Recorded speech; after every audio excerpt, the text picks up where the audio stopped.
Assalamualaikum warahmatullahi wabarakatuh. Hai, perkenalkan nama saya Arya Yudhistira. Saya di sini adalah sebagai guru mata pelajaran biologi. Baik, nama saya Arya Yudhistira. Teman-teman bisa memanggil saya Pak Arya. Teman-teman apa kabar? Baik, mudah-mudahan teman-teman dalam keadaan sehat walafiat dan dalam lindungan Allah Subhanahu wa Ta'ala. Amin ya rabbal alamin. Baik, teman-teman sekarang sudah menjadi seorang siswa di SMA. Tentunya ada kebiasaan yang berubah. Salah satu contohnya teman-teman yang dari SMP, lingkungannya seperti itu, dan sekarang berubah menjadi lingkungan yang punya teman-teman baru, seragam yang biasanya memakai putih biru, lalu sekarang teman-teman memakai seragam putih abu. Dan tentunya teman-teman waktu SMP belajar tentang IPA terpadu. IPA terpadu apa saja? Ada fisika, ada kimia, ada biologi, itu di SMP disatukan. Tetapi kalau di SMA itu dipisah, jadi lebih fokus. Salah satu contohnya fisika, itu belajar fisika, kimia, ya belajar teman-teman belajar tentang kimia, dan kalau biologi tentang biologi. Baik, kalau mau ngomong soal biologi nih, teman-teman tahu nggak sih apa arti dari biologi? Ada yang tahu nggak teman-teman? Ya, kalian tahu? Ya, betul sekali. Biologi ini terdiri dari dua kata. Yang pertama itu ada bios dan juga logos. Bios ini artinya adalah hidup, dan logos ini adalah artinya ilmu. Jadi biologi itu apa? Ada yang tahu teman-teman? Iya, biologi itu adalah ilmu yang mempelajari tentang makhluk hidup. Jadi sekali lagi saya ulangi, biologi ini adalah ilmu yang mempelajari tentang makhluk hidup. Oke, ngomong-ngomong tentang makhluk hidup nih, teman-teman bisa nggak sih bedain antara makhluk hidup dan benda tak hidup? Ada tahu teman-teman? Ada tahu? Namun kalau teman-teman ingin mengetahui perbedaan di sini antara makhluk hidup dan benda tak hidup, teman-teman harus tahu apa itu dari ciri-ciri dari makhluk hidup. Baik, ciri-ciri dari makhluk hidup yang pertama adalah itu bernafas.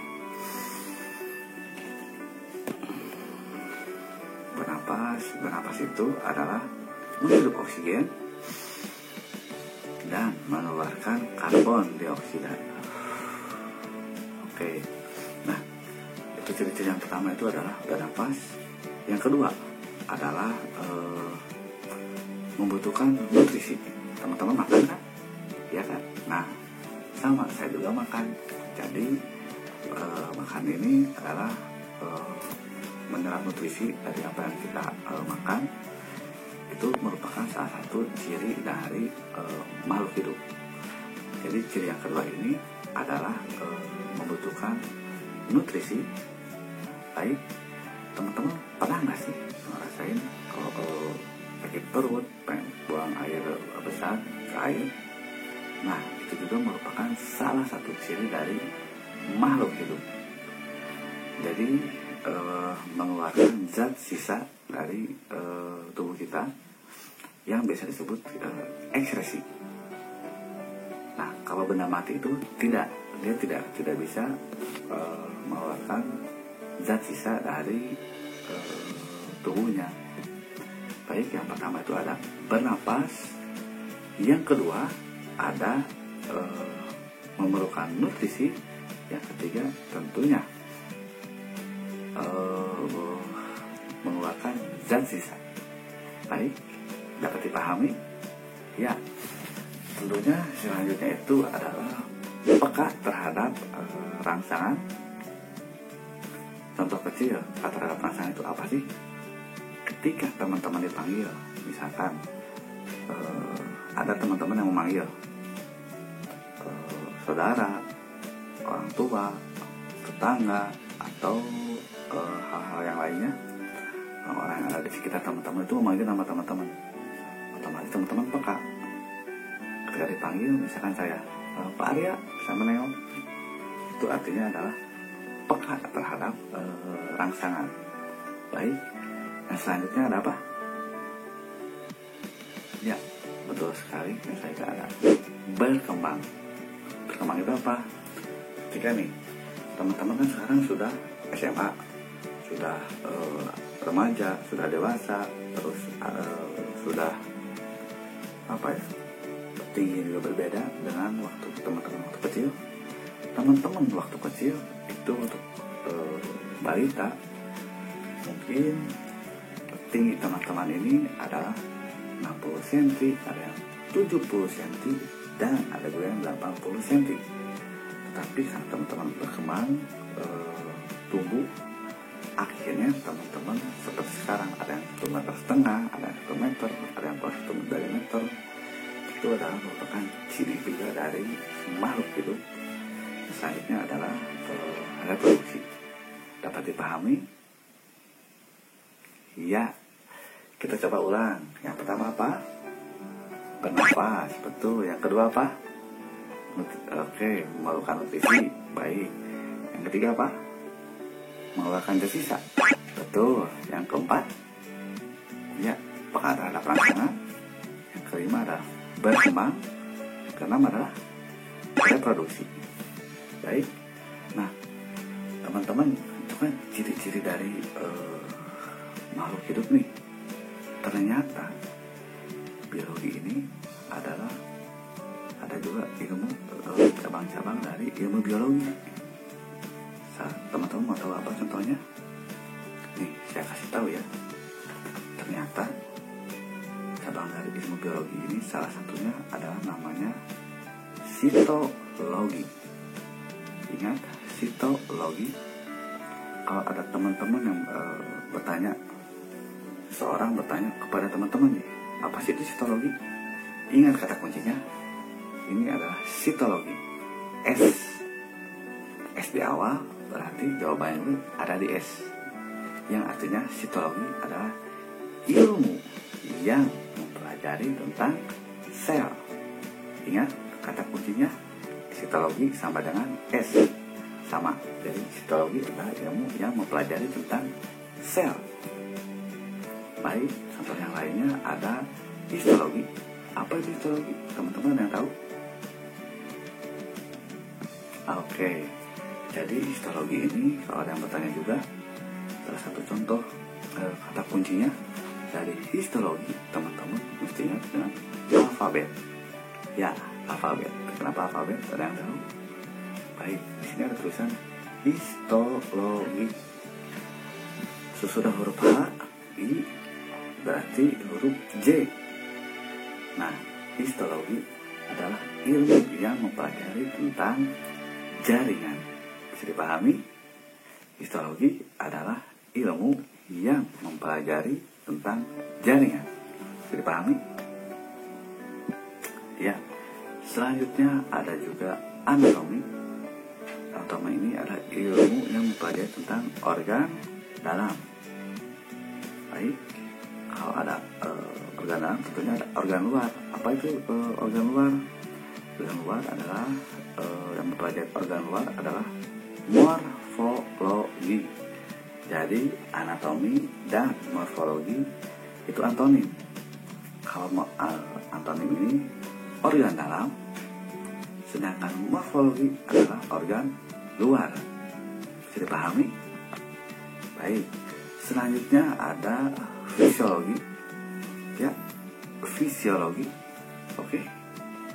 Kalau ada teman fisiologi ini huruf depannya F, jadi kata kuncinya hampir sama dengan sitologi. Kalau F berarti jawabannya juga F, fisiologi ini adalah ilmu yang mempelajari tentang fungsi-fungsi organ. Bisa dipahami? Baik. Selanjutnya macam-macam. Salah satu contoh saja dari ilmu biologi. Ada juga genetika. Genetika itu apa? Ilmu yang mewarisi sifat. Ada juga embriologi, ilmu yang mempelajari tentang embrio. Baik, bisa dipahami. Jadi histologi adalah sel. Kata kuncinya histologi adalah sel. Histologi jaringan, anatomi organ dalam, morfologi adalah organ luar, fisiologi fungsi organ, genetika pewarisan sifat, embriologi adalah embrio. Bisa dipahami? Ya, baik. Tentunya ketika kita mempelajari biologi ada manfaat-manfaatnya. Teman-teman mau tahu apa manfaatnya? Baik, manfaat dari ilmu biologi ini yang pertama adalah basic science. Basic science itu apa? Kita ambil kata basic. Baik, basic itu adalah dasar. Dan science itu adalah ilmu. Jadi, basic science ini adalah ilmu dasar. Baik, kenapa ilmu dasar? Baik, teman-teman kalau ingin mempelajari tentang kedokteran, pertanian, dan lain sebagainya, biologi ini adalah ilmu dasar dari beberapa ilmu yang tadi saya sebutkan, ada kedokteran, pertanian, dan lain sebagainya. Dan manfaat selanjutnya adalah kesejahteraan manusia. Kenapa kesejahteraan manusia? Oke, saya jelasin ya. Misalkan teman-teman pernah nggak sih sakit? Ketika teman-teman sakit, teman-teman butuh obat. Kenapa butuh obat? Demi sembuh dan lain sebagainya. Itu adalah salah satu dari bioteknologi. Meracik obat, terus teman-teman pernah makan yogurt, tempe, atau yang lainnya seperti apa ya, yogurt, tempe itu merupakan salah satu biotek dasar dari manfaat ilmu biologi yang tentunya untuk kesejahteraan manusia. Jadi manfaat biologi ini ada dua. Yang pertama basic science, yang kedua adalah kesejahteraan manusia. Dapat dipahami? Baik. Selanjutnya adalah ada metode ilmiah. Tentunya teman-teman ketika ingin mempelajari tentang metode ilmiah atau karya ilmiah di biologi, ini harus mempunyai sikap dan juga metode. Baik, dapat dipahami. Untuk sikap ini di sini ada istilah kepo, atau enggak teman-teman kepo? Ya, kepo. Kepo itu adalah rasa ingin tahu. Itu merupakan salah satu sikap dari metode ilmiah. Terus ada juga jujur, ada juga tekun dan objektif. Baik, sikap-sikapnya itu adalah rasa ingin tahu, jujur, tekun, dan objektif. Bisa dipahami? Baik, selanjutnya ada metode ilmiah. Namun sebelum metode ilmiah ini ada juga sebelum bisa masuk ke metode ilmiah, maaf, saya mau tanya nih teman-teman yang laki-laki. Ketika teman laki-laki ini model-model dari rambut seorang laki-laki atau perempuan yang boleh jawab, ada apa saja coba? Ayo. Oke. Ada undercut, apalagi Morrissey, wow, apalagi Pompadour, apalagi ya mohe. Baik, tahan, oke, tahan, siap. Kenapa mohe? Saya suruh berhenti. Ini merupakan kata kunci dari metode ilmiah. Saya kasih tahu ya, kata kuncinya. Ini ada tulisan mohe. M-nya itu adalah masalah. jika teman-teman ingin melakukan metode ilmiah, teman-teman harus cari tahu dulu nih masalahnya apa. Contohnya hal kecilnya ini adalah pengaruh cahaya terhadap pertumbuhan tanaman. Itu merupakan suatu masalah. Pokoknya ini adalah observasi. Ya, observasi. Jadi teman-teman itu mencari info, mengambil keterangan, mengeksplor juga, itu adalah observasi. Baik, M-nya itu apa? Masalah. O-nya observasi. H-nya adalah hipotesis. Hipotesis ini artinya adalah kesimpulan sementara. Hipotesis adalah kesimpulan sementara. Baik, bisa dipahami? Kenapa kesimpulan sementara? Misalkan seperti pertanyaan tadi, pengaruh cahaya terhadap pertumbuhan tanaman. Kesimpulan sementaranya itu ternyata, ternyata cahaya ini berpengaruh terhadap pertumbuhan tanaman. Atau bisa juga, ternyata cahaya dari ini tidak berpengaruh terhadap pertumbuhan tanaman. Baik, bisa dipahami?